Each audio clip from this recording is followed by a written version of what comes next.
Hey guys, in this video I'll show you how to play the Google Dinosaur Game. Now you can usually play this game without an internet connection, so you can turn off your internet and then go ahead and search up anything on your browser, or you can type in this URL. If you want to use your internet still for other things, type this in and then go ahead and press on enter. Now, if you want to start playing the game, you just press on play to start playing. Now, I'll show you some of the controls. So if I press the up arrow, I'd be jumping. If I press the down arrow, I would crouch. And there we go. I lost a first try. Let's give it another shot. Let's see if I can beat the high score. So I'll go ahead and jump on this. They do give you different objects, so soon enough they will be crows coming on my direction, trying to defeat me.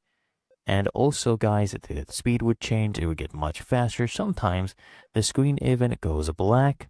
Oh boy, I lost. Well, try it again, guys. Let me know what high score you end up reaching. And good luck. Let me know. I'll be looking forward to seeing your comments.